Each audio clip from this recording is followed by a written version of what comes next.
My brother framed me for assault to steal my wife. 8 years later, his victim confessed. Amanda's voicemail was 20 seconds long. Henry paid me to lie about you. I have proof. Please call me. 8 years after losing everything, those words should have meant vindication. Instead, I threw up. In 2015, my brother Henry destroyed my life with surgical precision. Got a woman to claim I'd assaulted her. Showed my wife Jenny fake threatening texts from my number. Had the whole family assembled when I walked into the ambush. My father slapped me across the face. You're a rapist. Jenny took our daughters, Alice, 4, and Sarah, 2, and never looked back. My parents disowned me within hours. By the next week, I'd lost my job, my home, my entire existence. Henry had always been obsessed with Jenny. His ex-wife Kate warned me after their divorce. He married me trying to forget Jenny. It didn't work. But I never thought he'd go this far. I spent 8 years as a ghost. Minimum wage jobs under the table. Studio apartment. Drinking myself unconscious most nights. My daughters grew up calling another man Dad. Then Amanda called. Henry gave me $5,000 in fake screenshots. Said you'd hurt his wife and deserved payback. I was young, stupid, needed money. I'm in therapy now. I can't live with this anymore. I made her repeat it while recording. Got it notarized. Got the bank records showing Henry's payment the day before her accusation. Went to Henry's house first. His new wife answered. Your husband destroyed my life, I said, playing the recording. Her face went white. He told me you were a predator. That's why you're banned from family events. He wanted my wife. This was how he tried to get her. She started crying. Oh my God. Jenny needs to know. Jenny had remarried 3 years ago. When I showed up, she almost called police until she heard Amanda's confession. She collapsed in her doorway. 8 years. I kept your daughters from you for 8 years. They don't even know me. They think Joseph is their father. They don't know you exist. My parents aged 20 years in 20 seconds when I showed them the evidence. What have we done? My father kept repeating. You believed Henry over me.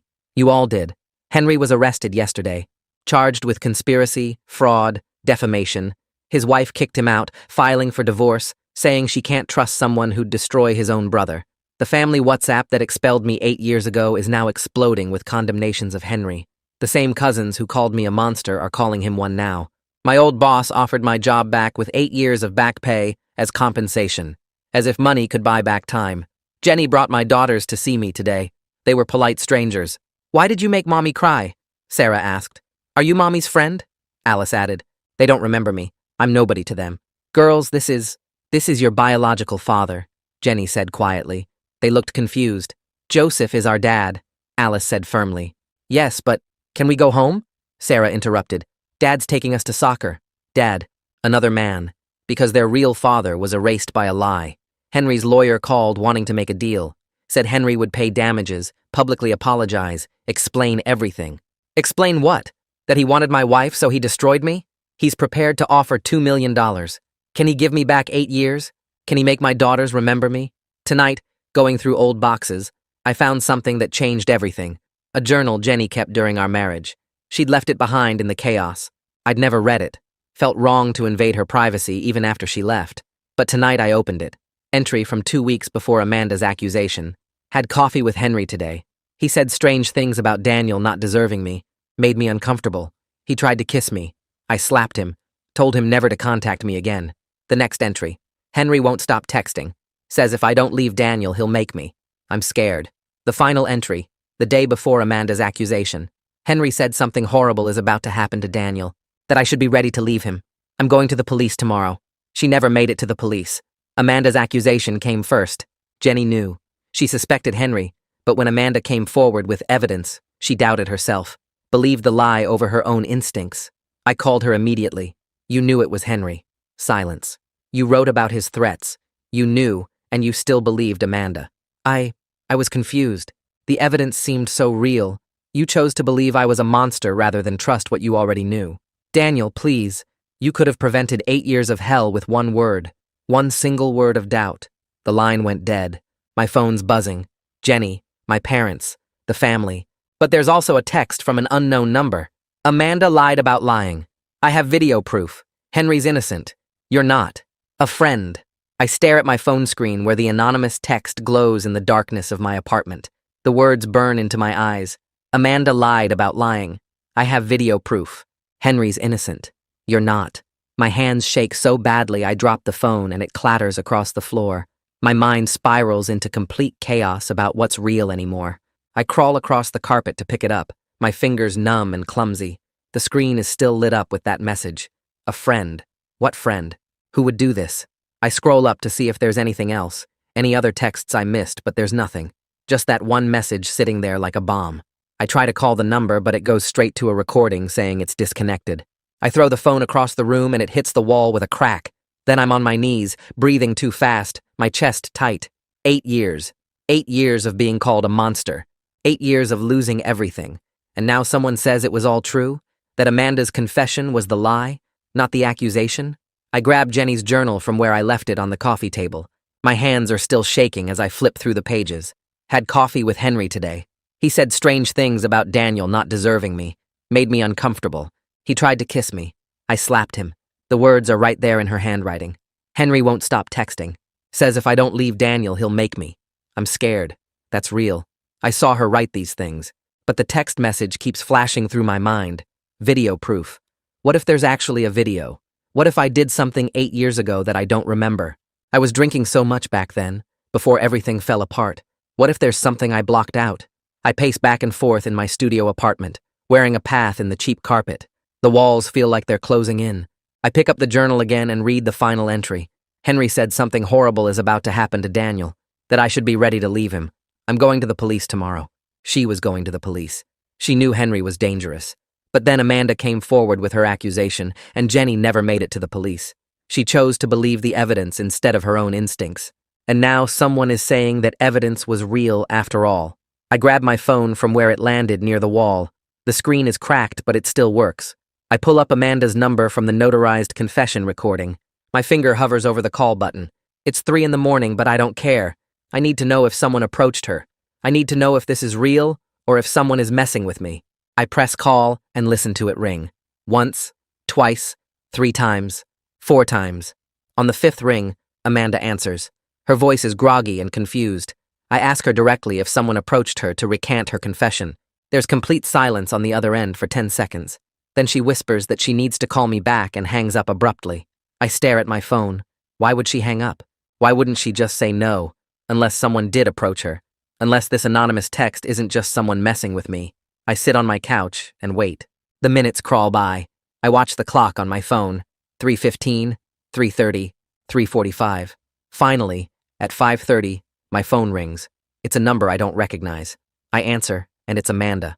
She sounds scared. She tells me a man contacted her 3 days ago offering $20,000 to say she made up the confession. She refused and blocked him, but he kept creating new numbers to contact her. He knows where she lives. He knows where she works. She's terrified. I ask her if she recorded any of the calls. She says no, she was too scared. But she saved the text messages from the different numbers. They all say the same thing. Take back the confession and get paid. Keep quiet and stay safe. I tell her to send me screenshots of everything. Then I tell her I'm recording this call. She agrees. I ask her to repeat everything she just told me. She does, her voice shaking. The man who contacted her. The $20,000. The multiple phone numbers. The threats about knowing where she lives. When she's done, I thank her and tell her to go to the police. She says she's scared, but she'll try. I hang up and immediately check my recording app. It's all there. Amanda's voice explaining about the man trying to pay her to recant. I save the file and make 3 backup copies. Then I get dressed. It's 6 a.m, but I don't care. I need to take this to Detective Cooper right now. I drive across town to the police station. The sun is just coming up, turning the sky pink and orange. I park in the visitor lot and walk inside. The officer at the front desk looks surprised to see anyone this early. I tell him I need to see Detective Cooper about the Henry Holt case. He makes a call and tells me to wait. 20 minutes later, Cooper comes out looking tired. He's holding a coffee cup and his tie is loose. I follow him back to his office. He sits down behind his desk and asks what's so urgent. I pull out my phone and play both recordings. First Amanda's original confession where she admits Henry paid her to lie. Then the new recording from this morning where she explains about the man trying to pay her to recant. Cooper's expression grows darker as he listens. When the recordings finish, he leans back in his chair. He explains this sounds like witness tampering, which is a separate serious crime. It could be connected to Henry or someone working on his behalf. He asks if I have the anonymous text. I show him my phone. He takes pictures of the message and the disconnected number. Then he tells me he'll investigate this, but it could take weeks. He warns me not to contact the number or respond to any messages. I should let him handle it. I leave his office feeling like I'm drowning. After finally having proof of my innocence, someone is trying to destroy it. Someone is trying to make me question everything again. I get in my car, but I don't start it. I just sit there in the parking lot, gripping the steering wheel. My phone buzzes with a text from Jenny. "Are you okay? I saw you called at 3 a.m. I don't answer. I can't deal with her right now. Instead, I start the car and drive. I don't know where I'm going until I pull up in front of my parents' house. I haven't called first. I just need to tell someone about this nightmare before I lose my mind completely. My father opens the door looking older and more broken than when I showed him Amanda's original confession 3 weeks ago. He's wearing sweatpants and an old t-shirt. I can see he's been drinking even though it's barely noon. The house smells like whiskey and stale air. He lets me in without saying anything. My mother is sitting on the couch in the living room, staring at the TV. She doesn't look up when I walk in. I sit down in the armchair across from them. Then I pull out my phone and show them the anonymous text. I explain about the man trying to pay Amanda to recant. I watch their faces cycle through confusion, horror, and something that looks like desperate hope. My mother's eyes get wide. She leans forward. She actually says maybe this means Henry was telling the truth. Maybe we didn't abandon an innocent son after all. I feel physically sick. Part of her wants me to be guilty so she doesn't have to live with what she did. My father tells her to shut up. He apologizes to me, but the damage is done. I've seen that my own mother would prefer I was actually a monster rather than face her guilt for believing Henry's lies. I stand up and walk to the door. My father follows me. He tries to say something, but I cut him off. I tell him I came here thinking they might care that someone is trying to destroy my life again. But I was wrong. I leave their house feeling more alone than I did during the 8 years when they wouldn't speak to me at all. I drive back to my apartment. My phone rings when I'm halfway there. It's Jenny, her voice tight with panic. Joseph just got a message from an unknown number with a video file attached. The message claims the video shows me actually assaulting Amanda in 2015. Joseph is demanding to watch it before he'll let me have any contact with the girls ever. I call Jenny back right away. My hands shake so bad I almost drop the phone again. She answers on the first ring, and I can hear her breathing hard like she's been crying. I tell her about the man trying to pay Amanda to take back her confession. I explain about the detective looking into witness tampering. I say someone is trying to destroy the proof of my innocence, just like Henry destroyed my life 8 years ago. Jenny goes quiet for a long time. Then she says, Joseph has been wondering if we all moved too fast believing Amanda. She says this message about a video is making Joseph worried about letting someone dangerous near the girls. Her voice sounds wrong, like she's already half convinced I might actually be guilty. I feel sick listening to her. After everything we learned, after Amanda's confession and the bank records and Jenny's own journal entries about Henry threatening me, Joseph still doubts, and Jenny is letting him doubt. I hang up without saying goodbye. I sit in my car in the dark parking lot, and the truth hits me so hard I can't breathe. Even though I got proof I'm innocent, I'm about to lose my daughters all over again. This time because of a video that probably doesn't even exist. The person sending these messages is using the exact same trick Henry used. They're creating doubt with promised evidence that makes people believe the worst about me. And it's working. Joseph is already preparing to cut me off. Jenny is already wavering. My parents wanted me to be guilty so they wouldn't have to feel bad. Now Joseph wants me to be guilty so he doesn't have to share the girls. I drive home and pour myself a drink. Then another. Then I just sit on my couch, staring at my phone. At 11:47 p.m., it rings. Detective Cooper. He says they traced the anonymous number to a burner phone someone bought with cash at a drugstore 3 weeks ago. No security cameras that worked. But the man bothering Amanda matches someone a witness saw meeting with Henry's lawyer at a coffee shop 4 days ago. The detective explains this could mean Henry's legal team is setting up witness scaring on purpose. If they can prove it, Henry could get years added to his sentence. I thank him and hang up. Then I forward everything to Jenny and Joseph. The detective's official statement, the information about the burner phone, the connection to Henry's lawyer. I write a message saying the anonymous texts are witness tampering connected to Henry's defense. I hit send and wait. An hour passes. Finally, Jenny responds. She says Joseph still wants to see the supposed video before making any choices about me seeing the girls. I want to throw my phone across the room. I want to scream at the unfairness of having to prove I'm innocent twice. Instead, I just stare at the message until the words blur together. The next morning, I meet with a lawyer Detective Cooper told me about. Her office is small and smells like old coffee. She listens to everything and takes notes on a yellow pad. Then she explains I could sue whoever is behind the anonymous messages. She uses words like defamation and emotional distress, but she says we need to figure out who they are first. That could take months. I leave her office feeling worse than when I arrived. She sends a letter to the anonymous number that same day. It says, "Stop contacting me and my family or face legal action." Within an hour, my phone buzzes with a new message. The video will be released publicly in 48 hours unless Daniel Holt drops all charges against Henry and signs a statement saying Amanda's confession was forced. I stare at the message. Then I forward it to Detective Cooper and my lawyer. Part of me feels almost relieved because now they've crossed into obvious crime. The detective calls me back fast. He says this is felony blackmail. They're working with the FBI to trace the digital footprint. He explains that threatening to release revenge porn across state lines means federal crimes. Henry's lawyer calls my lawyer directly later that day. My lawyer puts it on speaker so I can hear. Henry's lawyer claims he had no knowledge of any witness tampering or blackmail. He says his client wants to help fully with the investigation. My lawyer doesn't believe him for a second.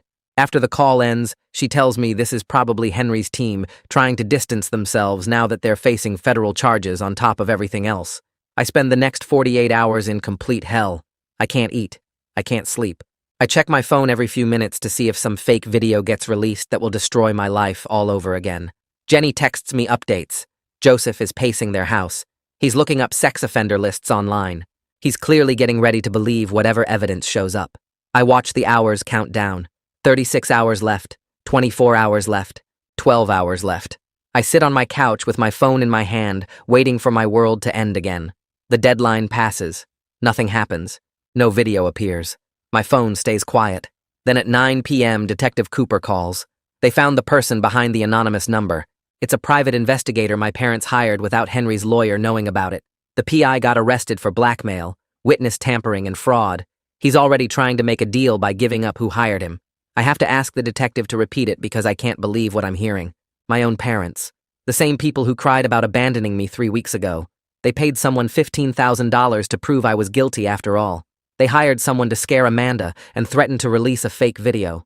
They chose Henry again, even after seeing proof of what he did, because accepting his guilt means accepting their own. Detective Cooper calls me back the next morning and asks me to come to the station because they got the private investigator to talk. I drive there with my hands shaking on the wheel, and when I walk into his office, he has papers spread across his desk and a look on his face that makes my stomach drop. The PI's statement is 12 pages long, and Cooper walks me through it point by point. Jean and Moira, my parents, hired him 6 days after Henry's arrest. They paid him $15,000 in cash to discredit Amanda's confession and create reasonable doubt about Henry's guilt. The PI was supposed to manufacture evidence, intimidate Amanda into recanting, and make it look like I had somehow forced her original confession. Cooper shows me bank records proving my parents withdrew the money in 3 separate transactions to avoid reporting requirements. They couldn't accept that their golden child Henry had destroyed his brother's life over jealousy, so they decided to prove I was guilty after all. I have to sit down in the chair across from Cooper's desk because my legs won't hold me anymore. My own parents, who cried and apologized just weeks ago about abandoning me, were simultaneously paying someone to prove I deserved it.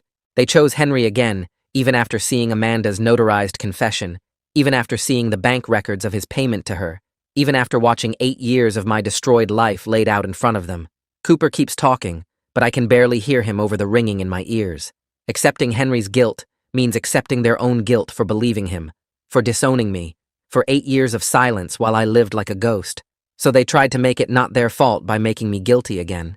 Cooper slides a document across the desk toward me. My parents are being charged as accessories to witness tampering and extortion. They could face up to 5 years in prison depending on their cooperation and the judge's decision. He's explaining something about sentencing guidelines and plea deals, but I'm not listening anymore. I should feel something hearing this news, but there's just emptiness where family loyalty should exist, just a vast nothing where my parents used to be in my mind. I thank Cooper and leave his office, walking past other detectives who probably know my whole story by now, and I get in my car and sit there for 20 minutes staring at nothing. My phone rings, and it's Jenny, and when I answer, she's already crying so hard I can barely understand her words. She and Joseph were almost fooled by my parents' scheme, she says. They got the anonymous text with the supposed video evidence, and Joseph started researching, started doubting, started preparing to cut me off from the girls again. She's horrified at how close they came to believing I was dangerous, based on manufactured lies from my own parents. I let her cry for a minute, and then I tell her the truth I've been holding back. I don't forgive her for being willing to doubt me based on an anonymous text after everything we learned. The journal she wrote proved she knew Henry was dangerous, proved she suspected him, and she still chose to believe Amanda's accusation 8 years ago. Now she was ready to believe another lie just as easily. Joseph's suspicion proves my daughters will never be safe around me in their eyes, that I'll always be one anonymous message away from losing them again. Jenny tries to interrupt, but I keep talking. Every time someone offers proof I'm innocent, she weighs it against the possibility I'm a monster, and the scale tips too easily toward monster. I can't build a relationship with Alice and Sarah knowing their mother and stepfather are always half convinced I'm dangerous. She's sobbing harder now, saying she's sorry, saying she knows she failed me, but sorry doesn't give me back 8 years, and it doesn't make my daughters remember me. I hang up while she's still talking because I can't do this anymore. 3 days later, I meet with my lawyer in her small office that smells like old coffee and paper. I ask her about pursuing civil action against my parents for their role in the witness tampering scheme. She leans back in her chair and explains the reality in simple terms. Suing them would likely yield nothing because they'll lose everything paying criminal defense lawyers. Their retirement savings, their house, everything will go toward keeping them out of prison or minimizing their sentences. I could include them in a larger lawsuit against Henry and his estate if I want symbolic justice, she says. She slides a legal pad across the desk with numbers written on it, showing me the math of how much I might recover versus how much it would cost in legal fees and time. The symbolic justice would cost me more than it's worth in practical terms. But she says the choice is mine, that sometimes people need to pursue justice even when it's not financially smart, just to prove a point or find closure. I tell her I need time to think about it, and she nods, makes a note in my file, and says to call her when I decide. Henry's lawyer reaches out again 2 days after that, this time with a new plea deal offer that his assistant reads to my lawyer over the phone while I listen on speaker. Now that his parents have been arrested, Henry will plead guilty to all original charges plus conspiracy to tamper with witnesses. He'll accept a 10-year prison sentence instead of fighting for less time. He'll establish a $3 million trust fund for Alice and Sarah's education and future needs. In exchange, I agree not to sue his estate or testify at his parents' trial. My lawyer mutes the phone and asks me what I think. $3 million would actually change my daughters' lives, even if I never have a real relationship with them. They could go to any college, start their lives without debt, have opportunities I never could have given them during those 8 years of minimum wage jobs. But accepting feels like agreeing that money makes up for 8 stolen years and my parents' betrayal. It feels like letting everyone buy their way out of consequences. My lawyer unmutes and tells Henry's lawyer we need time to consider the offer. After she hangs up, she explains that I should think carefully because $3 million is a serious amount of money and Henry's going to prison for 10 years either way. The question is whether I want the money for my daughters or whether I want to maintain the moral high ground. She doesn't say which choice she thinks I should make. I tell her I need time to think about it. The number keeps running through my head. $3 million. Alice could study anything she wants. Sarah could travel, could have experiences, could build a life without the financial stress that crushed me. But every time I imagine accepting it, I see my parents' faces when they apologized, knowing now they were lying, knowing they were paying someone to destroy me again while pretending to feel guilty. I see Jenny's journal entries about Henry's threats, see her choosing to doubt herself when Amanda accused me. Taking the money feels like saying all of that is fine as long as the check clears. But refusing the money doesn't hurt anyone except my daughters, who had no part in any of this and deserve better than being collateral damage in my need for justice. My lawyer tells me to take a week and really think it through, to maybe talk to someone objective about it. I leave her office more confused than when I arrived. Jenny calls me 5 days later, her voice tight and worried, saying Alice and Sarah's school counselor contacted her. Both girls have been acting out since learning about me. Alice got into 2 fights at the school in the past week, one of them bad enough that the other girl needed the nurse. Sarah's having panic attacks during class, crying in the bathroom, unable to focus on her work. The counselor wants to suggest family therapy to help them deal with having a biological father they don't remember, someone who was erased from their lives and suddenly reappeared with this horrible story attached. But Joseph is pushing back hard against the idea. He sees therapy as threatening his role as their dad, as opening a door he wants to keep closed. Jenny's caught between wanting to help the girls and not wanting to upset Joseph and she's asking me what I think she should do. I tell her the girl's mental health matters more than Joseph's comfort, that they're clearly struggling to process something huge and complicated. She agrees, but says she needs Joseph on board or it won't work. She asks if I'd be willing to meet with a family therapist alone first, just me, to talk about what kind of relationship might be possible with the girls given their ages and attachment to Joseph. It's the first useful suggestion anyone has made, even though I know the therapist will probably recommend minimal contact to avoid disrupting their stability. I agree because at least it's something. At least it's an attempt to help Alice and Sarah instead of just protecting the adults' feelings. The family therapist's office is in a building downtown with plants in the waiting room and soft music playing. Her name is Dr. Warren, and she's younger than I expected, maybe 40, with glasses and a calm way of speaking that makes me feel slightly less anxious. She asks me to tell her the entire story from the beginning, and I do, spreading 8 years of hell across her office while she takes notes on a tablet. It takes the whole first session just to get through the basics. She schedules a second session for 3 days later, and during that one, she asks me detailed questions about my relationship with Alice and Sarah before the accusation, about Jenny's journal entries, about my parents' betrayal, about everything. When I finish, she sets down her tablet and tells me something I didn't expect. The girls deserve to know the truth about what happened regardless of whether it's comfortable for Joseph. She says this directly, not softening it or hedging. Children can handle difficult truths better than adults think, she explains. Alice's fighting might be her way of dealing with the fact that the adults in her life lied to her about something basic. Sarah's anxiety might come from sensing that something important is being hidden or minimized.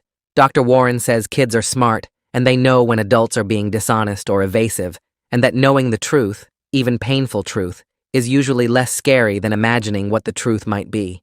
She wants to meet with Jenny and Joseph next, then with the girls, and then start building a plan for how I can have a relationship with them that's honest and healthy. I leave her office feeling something I haven't felt in weeks, something that might be hope. Dr. Warren schedules a third session 2 days later, and this time she brings a detailed plan typed on her tablet.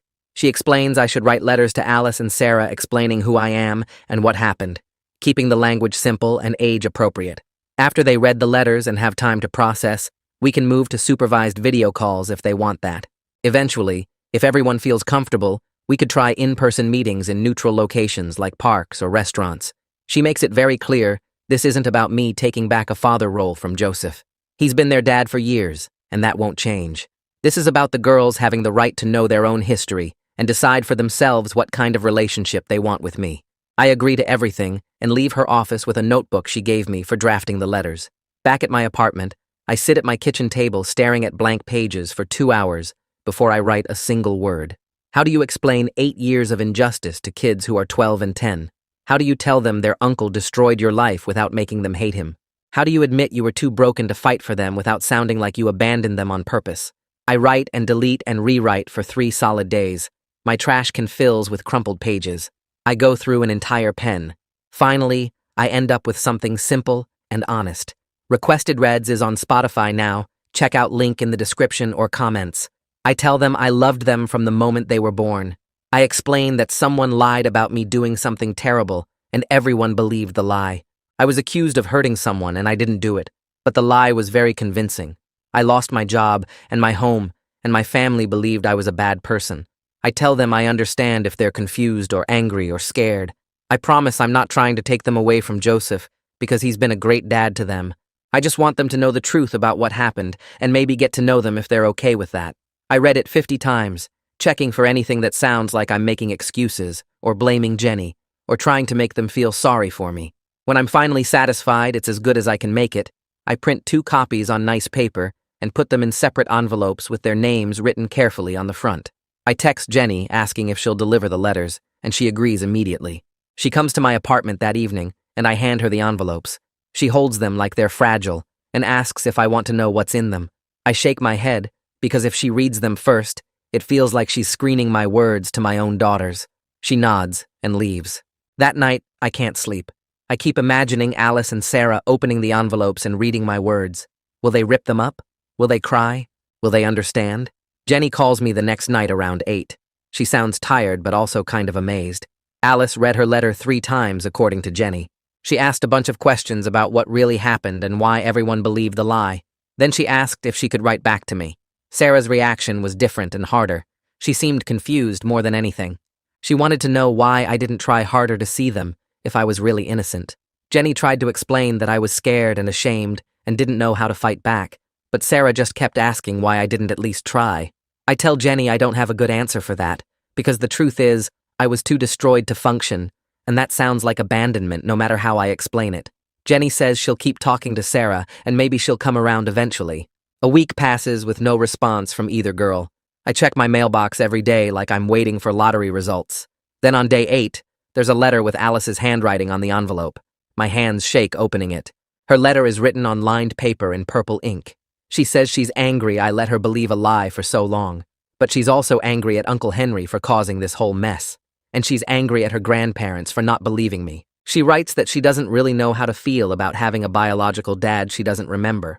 But she wants to know what I'm actually like as a person beyond this horrible story. She asks what kind of music I listen to and what my job is, and if I have any pets. I read her letter 5 times, and then I sit down immediately to write back. I tell her about my current job doing data entry at a small company. I explain I'm going back to the school part-time to finish my degree. I list the bands I like and admit I'm probably too old to understand most music she listens to. I tell her I don't have pets, but I always wanted a dog. I ask her about school, and what subjects she likes, and what she wants to be when she grows up. I keep it normal and friendly, like we're 2 people getting to know each other instead of father and daughter dealing with trauma. She writes back 3 days later with answers to my questions, and more questions for me. We start this back and forth thing that feels fragile like glass, but also real. She tells me about her best friend, and the boy she thinks is cute, and how much she hates math. I tell her about a funny thing that happened at work, and recommend a book series I think she'd like. It's not deep or emotional, just 2 strangers carefully learning about each other. Sarah takes longer to come around. 2 weeks after Alice's first letter, I get one from Sarah. It's only 2 sentences written in pencil on notebook paper. She asks if I'm going to try to take them away from Joseph. That's it. Just that one scared question. I write back the same day, promising I would never do that. I explain that Joseph has been their dad in all the ways that matter, like taking care of them and being there for them and loving them. I tell her I'm just hoping to be someone they can know and maybe trust over time, but I'm not trying to replace Joseph or change their family. I don't hear back from Sarah for another 3 weeks. Meanwhile, things are moving forward with Henry's case. His lawyer calls my lawyer with news that the trial date is set for 6 months from now. They're making one more plea offer before we go to trial. 8 years in prison instead of the original 10 years, plus the same $3 million trust fund for Alice and Sarah. The catch is, I have to agree to a statement saying I believe Henry acted out of mental illness rather than evil intent. My lawyer explains this is their strategy to avoid the harshest possible sentence. If they can paint Henry as sick instead of deliberately cruel, the judge might go easier on him. I tell my lawyer no within 5 seconds of hearing the offer. I won't give Henry the cover story of mental illness to explain away what he did. He wasn't sick. He was calculating and cruel and jealous. He planned everything carefully, from paying Amanda to creating fake evidence to timing the family ambush. That's not mental illness. That's evil. My lawyer says she expected that answer, and she's already prepared a victim impact statement for the sentencing hearing. She's going to detail every single thing I lost because of Henry's lies.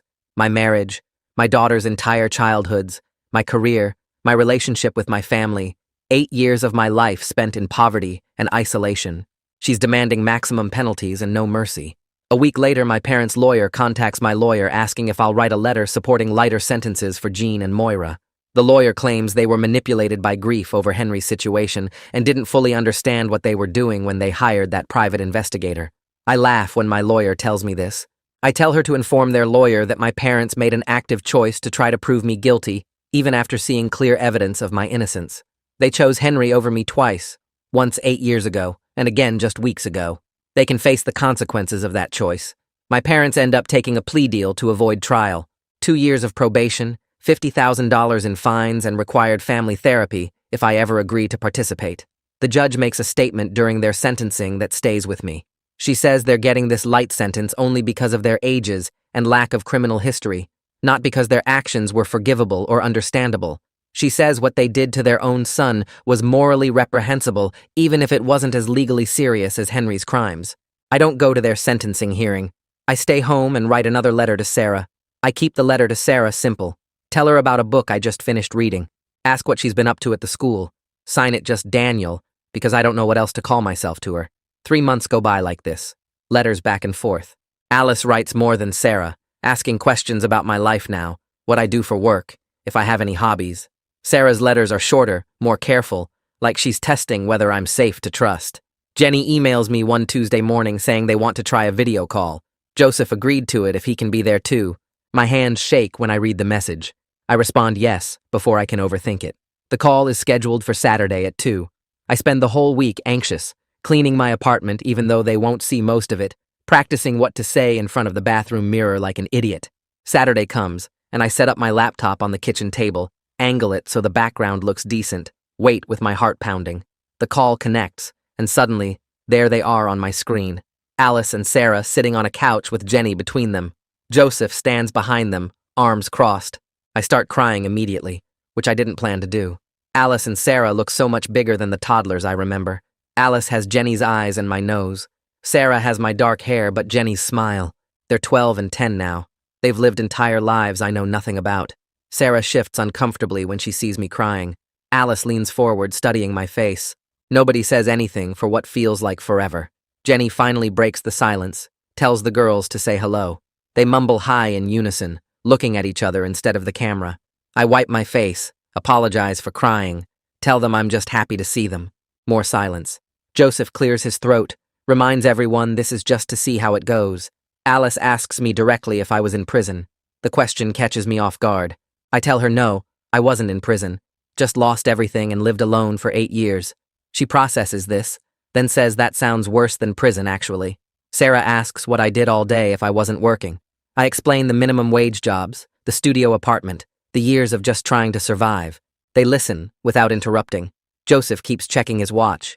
Jenny looks like she might cry. The call lasts 20 minutes. We don't talk about Henry or the accusations or anything heavy, just basic questions about my life now, what I like to do, if I have any pets. When we hang up, I sit at my kitchen table for an hour staring at nothing. 2 weeks later, we have another call. This one is slightly less awkward. Joseph doesn't hover as much. Alice asks about my favorite movies. Sarah asks if I've read the Ranger's Apprentice series. I haven't, but I tell her I'll check it out. She lights up a little when I say that. Over the next few months, the video calls become routine. Every 2 weeks, Saturday at 2, the girls start to relax. Sarah discovers we both love the same book series and starts recommending titles to me. I read them, and we talk about the characters like regular people, instead of constantly circling back to the trauma. Alice starts telling me about school, her friends, the drama with her math teacher. Joseph gradually moves from standing behind the couch to sitting in a chair nearby to sometimes leaving the room entirely. Jenny usually stays, but she's stopped looking like she's about to have a panic attack every time I talk. During one call in early spring, Alice tells me she's been researching false accusations for a school project. She's angry, she says, at how easily people believed lies without proof. She asks me directly if I'm angry at her mom. I pause, choose my words carefully, tell her I'm working on forgiveness, but it's complicated. Her mom had reasons to doubt me, but also reasons to believe me, and she chose wrong. Alice nods like she understands nuance better than most adults. Sarah asks if Joseph is still going to be their dad. I promise her that Joseph will always be their dad, that I'm not trying to replace him or change anything about their family. Joseph hears this from the other room, and I see something shift in his posture. A week after that call, Jenny emails asking to meet in person without Joseph or the girls, just the two of us to talk about everything that happened. I agree, and we pick a coffee shop halfway between our places. I arrive first, order a black coffee, sit at a corner table watching the door. Jenny walks in looking exhausted and older than I remember. She's lost weight, has new lines around her eyes. She orders tea and sits across from me, wrapping her hands around the cup like she's cold. She tells me she's been in therapy twice a week, trying to process her guilt about not trusting her instincts when she knew Henry was dangerous. I listen, without interrupting. She talks for 10 minutes straight, explaining how she's spent 8 years wondering if she destroyed an innocent man's life, how she's barely slept since Amanda's confession, how she doesn't know how to live with what she did. When she's done, I pull out my phone and show her the photo I took of her journal entry, the one where she wrote about going to the police the day before Amanda's accusation. I ask her directly why she didn't follow through. She stares at the photo, her face crumbling, admits she was scared of causing family drama over what might have been nothing. When Amanda came forward with evidence the next day, she convinced herself she'd misread Henry's intentions, because the alternative was too horrible to face. I ask her how she lived with that doubt for 8 years. She says she didn't live with it. She buried it under anger at me, under building a new life with Joseph, under pretending she'd made the right choice. She says she knows I can't forgive her, and she's not asking me to. Just wants me to understand she's been in her own prison of guilt and fear. I tell her the truth, that her guilt doesn't absolve her choices, but I appreciate her honesty, that maybe someday we can have a functional relationship for the girls' sake. But right now, I need space from her beyond coordinating calls with Alice and Sarah. She nods, wipes her eyes, thanks me for meeting with her. We finish our drinks in silence and leave separately. Dr. Warren calls me the next week with a suggestion. Try an in-person meeting with the girls in a neutral location, somewhere public and comfortable like a park. Both Joseph and Jenny would be there for the girls' comfort, but it would be a chance for real face-to-face contact. I agree, even though the idea terrifies me. We schedule it for a Saturday morning 3 weeks out. The night before, I barely sleep. The morning of, I arrive at the park 30 minutes early and pace near the playground, watching families with their kids, trying to calm my racing heart. I see Jenny's car pull into the parking lot at exactly 10. Alice and Sarah get out holding Jenny's hands. Joseph follows behind them. They all look nervous. I stand near a bench, unsure whether to wave or stay still or walk toward them. Alice sees me first and pulls away from Jenny, walking up to me with purpose. She stops 3 feet away and just stares at my face for a long moment. Finally says, "I look like the pictures Mom saved." We sit on a park bench, all 5 of us squeezed together awkwardly. Talk about nothing important. School projects and friend drama and a movie they just watched. Sarah tells me about her soccer team. Alice complains about her history teacher. Joseph occasionally adds comments. Jenny stays mostly quiet. It's beautifully, painfully normal. We're at the park for almost 2 hours. The girls show me the playground equipment they used to play on when they were little. Sarah demonstrates her cartwheel technique. Alice points out a tree she tried to climb once and fell out of. As we're getting ready to leave, Sarah asks suddenly if I'm going to be at her birthday party next month. Everyone freezes. Joseph looks uncomfortable. Jenny looks panicked. We haven't discussed that level of integration yet. I kneel down so I'm at Sarah's eye level and tell her gently that I'd love to come if her parents think it's okay, and we'll figure out what works for everyone. She seems satisfied with that answer. Joseph pulls me aside as they're walking back to the car, tells me he needs to think about the birthday party, but he appreciates how I've handled everything with the girls. Says he was threatened by me at first, but seeing them with me today made him realize they have room in their hearts for both of us. He catches my arm as we're walking back to the parking lot and asks if we can talk alone for a minute. Jenny takes the girls to her car while Joseph and I stand by the playground equipment, both of us looking anywhere but at each other. He tells me straight out that he's been scared of me since the day Jenny explained who I was, scared that I'd try to take the girls away or make them choose between us. But watching them with me today, seeing Sarah's face when she asked about her birthday, he realized something. Kids don't have a limited amount of love to give. They can love him and still have room for me. He says he's going to work on being less defensive about sharing them, because it's not fair to make this harder than it already is. I thank him for saying that, and I mean it completely. I tell him he's been their father for years when I couldn't be, and I respect everything he's done for Alice and Sarah. They're good kids because of him and Jenny, not despite them. We agree right there to have monthly check-ins about how the girls are handling everything, what level of contact feels right, what's working and what's not. It's the first conversation about my daughters that's felt like we're on the same team, instead of fighting over territory. We shake hands before we leave, and it's awkward, but real. The trial starts 6 weeks later. I have to sit in the witness box and look at Henry for the first time since Amanda's confession recording changed everything. The prosecutor walks me through the whole timeline. The accusation in 2015, losing my job within a week, my wife taking our daughters, 8 years of minimum wage work and studio apartments, and drinking myself to sleep. Henry sits at the defense table looking smaller than I remember, and I feel nothing but tired sadness that his obsession with Jenny cost both of us everything that actually mattered.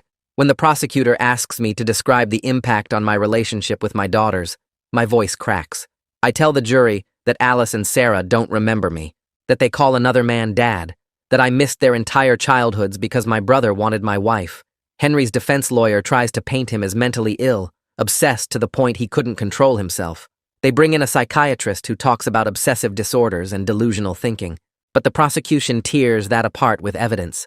They show the jury the fake screenshots Henry created, professionally done with editing software, the timeline of his payment to Amanda, carefully timed for maximum impact. The way he coordinated the family ambush, making sure everyone would be there when I walked in. The prosecutor argues this wasn't mental illness, it was calculated destruction. The jury takes less than 4 hours to convict him on every single count. Conspiracy, fraud, defamation, witness tampering for what his parents tried to do. I watch the verdict come in and feel nothing, just empty. Sentencing happens 2 weeks after the conviction. The judge asks if I want to make a victim impact statement. I stand up and look directly at Henry for the first time during the whole trial. I tell him he didn't just take 8 years from me. He took my daughter's childhoods, all those moments I can never get back. He took Jenny's peace of mind, made her doubt herself for believing his lies. He took my parents' integrity, turned them into people who could abandon their own son.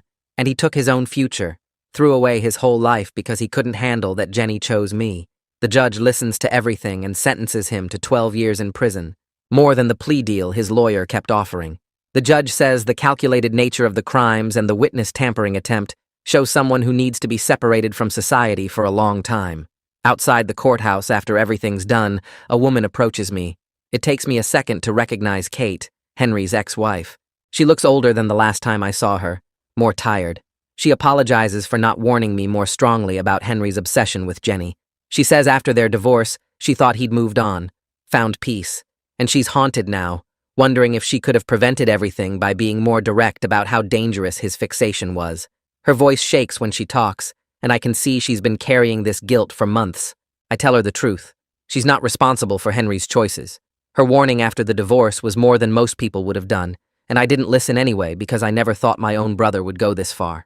We end up sitting on a bench outside the courthouse talking for almost an hour about Henry, how he fooled everyone with his charm and his smile, how he hid his obsessive side so well that even Kate didn't see it fully until their marriage fell apart.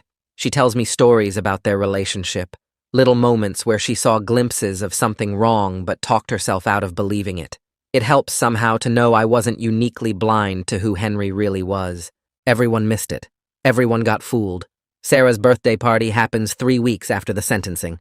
Jenny calls to invite me, making it clear I'm just a regular guest, not some special event or big reintroduction. I show up with a present I picked based on the book series Sarah mentioned during our video calls. Fantasy novels with strong girl characters. She opens it in the middle of all her other presents, and her whole face lights up. She asks if I've read them, and I tell her I bought the first one for myself too, so we can talk about it. For the next few hours, I'm just another adult at a kid's birthday party. I help set up the piñata. I eat too much cake. I watch Sarah and her friends play games in the backyard. Joseph is there being dad, and I'm there being something else, and somehow it works. It feels like a small miracle that I can exist in my daughter's lives without everything falling apart. Alice pulls me aside while the other kids are playing. She tells me she's been writing an essay for school about injustice and false accusations. She's using my story as the main example. She asks if I'll read it before she submits it to her teacher. I say yes immediately. She emails it to me that night, and I read it 3 times. She writes about how easily truth can be destroyed by lies that people want to believe, how my family chose to think the worst of me instead of asking questions, how 8 years got stolen because everyone were accepted the first story they heard. Her understanding is scary for a 12-year-old. She gets things about human nature that took me decades to figure out. I email her back, telling her it's powerful and honest, and she should definitely submit it.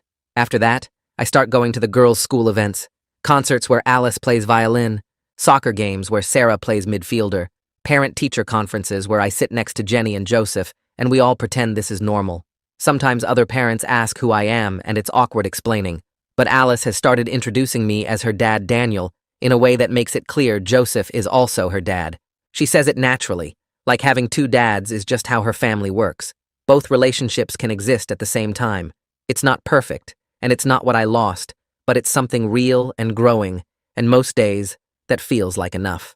6 months after Henry's sentencing, a letter shows up at my apartment with a prison return address.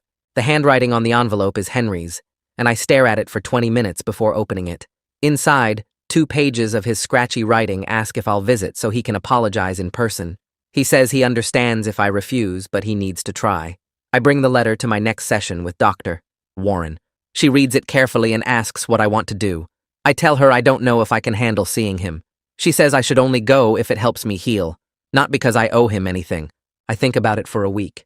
Finally, I decide to go because I need to see if there's real guilt or just self-pity. The prison is 2 hours away. I drive there on a Saturday morning, my hands shaking on the steering wheel. The security process takes forever. Metal detectors, pat-downs, signing forms. They lead me to a visiting room with plastic chairs and tables bolted to the floor. Henry walks in wearing orange, and he looks terrible. Thinner than I've ever seen him. Older. His face has this gray, collapsed look like something inside him broke. He sits down across from me and starts talking immediately. His apology comes out as this rambling mess of excuses mixed with tears. He says he convinced himself Jenny would be happier with him, that I didn't deserve her, that once he started lying, he got too deep to stop. He talks for maybe 15 minutes straight. I don't interrupt. I just sit there watching him cry and make excuses and try to explain away 8 years of destruction. When he finally stops talking, I tell him I hope he finds peace someday, but I can't give him forgiveness he hasn't earned through actual change. His face crumbles. I stand up and walk out. The drive home feels different somehow, lighter. Seeing Henry broken and pathetic in that orange jumpsuit makes me realize he's already living in his own hell. I don't need to carry hatred for him anymore. He destroyed 8 years of my life, but I'm not going to let him destroy the rest by making me bitter and angry forever. My lawyer calls 3 days later.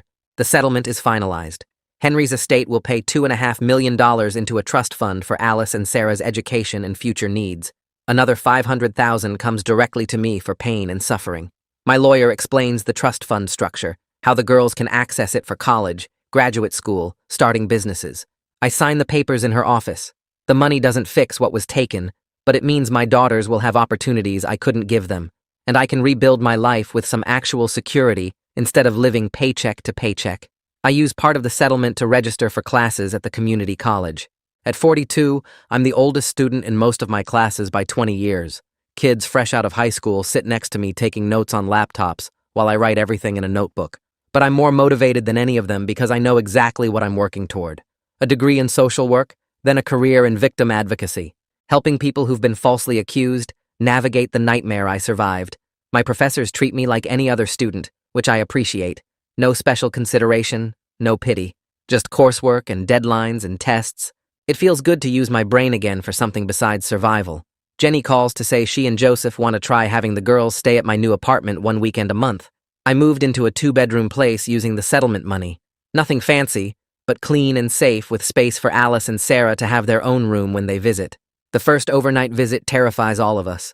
I pick them up Friday evening and they walk into my apartment carrying backpacks and looking nervous. We order pizza and watch movies on my laptop. Sarah keeps checking her phone to text Jenny. Alice explores the apartment like she's documenting everything. Around 10, Sarah falls asleep on the couch with her head on my shoulder. I sit there frozen, afraid to move and wake her. After I carry her to bed, I go to my room and cry for 20 minutes. Having my daughter sleep in my home feels like something I never thought would happen again. The weekend goes okay. We eat too much junk food, play board games I bought specifically for their visit, take a walk to the park down the street. When I drive them home Sunday afternoon, Alice hugs me goodbye, and Sarah waves from the car. It's not perfect, but it's real. I start reaching out to old friends, people who believed in my innocence during the 8 years, but didn't know how to help. Some relationships are too damaged to repair. 3 people don't respond to my messages at all, but a few welcome me back into their lives with actual joy. My friend Tom from college invites me to a barbecue at his house. His wife remembers me from before everything happened, and she cries when she sees me. We stand in their backyard talking about the last 8 years while their kids play on a swing set. Tom says he tried to contact me twice, but I'd changed my number. I tell him I was too ashamed to reach out to anyone. He says he wishes he'd tried harder. We make plans to meet for coffee every other week, and it feels good to have a social network again, beyond just my daughters and their family. A year after Henry's sentencing, I get an email inviting me to speak at a conference about false accusations and wrongful convictions. The organizer says she read about my case in the news and thinks my story could help other survivors understand they're not alone. I almost delete the email. The idea of standing in front of strangers and talking about the worst years of my life makes me want to throw up. But I remember what Dr. Warren said about finding purpose in the pain. I accept the invitation. The conference is at a hotel downtown. I stand at a podium in front of maybe 200 people, lawyers, advocates, other survivors. I tell my story for 40 minutes. Henry's lies, Amanda's confession, the 8 years of exile, my daughters not knowing me. My voice shakes the whole time. Afterward, 3 people approach me. A woman whose brother was falsely accused. A man who spent 6 years fighting charges that were eventually dropped. A lawyer who represents victims of false allegations. They all say my story helped them understand their own situations better. The lawyer gives me her card and says, if I ever want to volunteer with her organization, she'd love to have me. Driving home, I realize this is the first time the nightmare has felt like it might have some actual purpose beyond just destroying me. Alice calls me 2 weeks before her middle school graduation. She asks if I'll come as her guest, not just someone in the audience. She wants me to sit with Jenny and Joseph in the family section. She wants to introduce me to her teachers and friends as her dad. I tell her I'd be honored, but I don't want to step on Joseph's toes. She says Joseph already knows, and he's fine with it. I call Joseph to confirm. He tells me he's proud to share the title of dad, because Alice is lucky to have 2 fathers who love her. His voice sounds genuine, not forced. I thank him for being the father I couldn't be for 8 years. He says we're both just doing our best for the girls. Graduation day comes. I put on the one nice shirt I own and drive to the middle school. Jenny and Joseph save me a seat between them in the auditorium. We sit there together watching Alice walk across the stage in her cap and gown to receive her diploma. The principal reads her name, Alice Holt. She looks out into the audience and waves, and I wave back. Sitting there, I think about everything I missed. First days of school, lost teeth, birthday parties, soccer games, piano recitals, childhood milestones I can never get back. But I also think about everything I still get to be part of. High school, college, her wedding someday, grandchildren, her whole future. And I choose to focus on what's possible instead of what's lost. 3 weeks after Alice's graduation, Sarah stays at my apartment for a weekend visit. On Saturday night, she sits cross-legged on my couch with her notebook open and tells me she's glad she knows the truth now, even though it makes her angry sometimes at people she loves. She's writing a story about family and truth for school and wants to interview me about how I survived 8 years of everyone believing lies. I feel my chest tighten because talking about those years still hurts, but I tell her I'll answer anything she wants to know. She pulls out a list of questions she prepared and asks me to start at the beginning, when everyone first turned against me. I describe the studio apartment where I lived alone, the minimum wage jobs that paid cash, the nights I drank myself unconscious, trying to forget I had daughters growing up without me. Sarah writes everything down in careful handwriting, stopping me sometimes to ask follow-up questions about the depression and the times I wanted to give up completely. I tell her about the tiny, stubborn hope that kept me going, the idea that maybe someday the truth would matter, even though most days I didn't believe it myself. She asks if I ever thought about trying harder to see her and Alice, and I have to be honest that I was too broken and ashamed to fight, which probably sounds like abandonment no matter how I explain it. When we finish, she thanks me and says this is the most important thing she's ever written. 2 weeks later, she calls to tell me her teacher said it was the most powerful essay in the class, and she's proud to be my daughter. I cry after we hang up, because those words mean more than any legal vindication ever could. 2 years after Amanda's voicemail changed everything, I'm living a life I never imagined during those 8 years in the wilderness. I have weekend visits with my daughters that feel natural now, not forced or awkward like strangers pretending. I'm finishing my degree in social work and building a career helping other people who've been falsely accused navigate the nightmare I survived. Henry sits in prison serving his 12-year sentence, and my parents live 2 states away after I told them I needed distance to heal. Jenny and I have coffee every few weeks to discuss Alice and Sarah, and we can actually talk without all the guilt and anger poisoning every word. The scars from those 8 years will never fully disappear, but I'm learning to see them as proof I survived instead of symbols of everything I lost.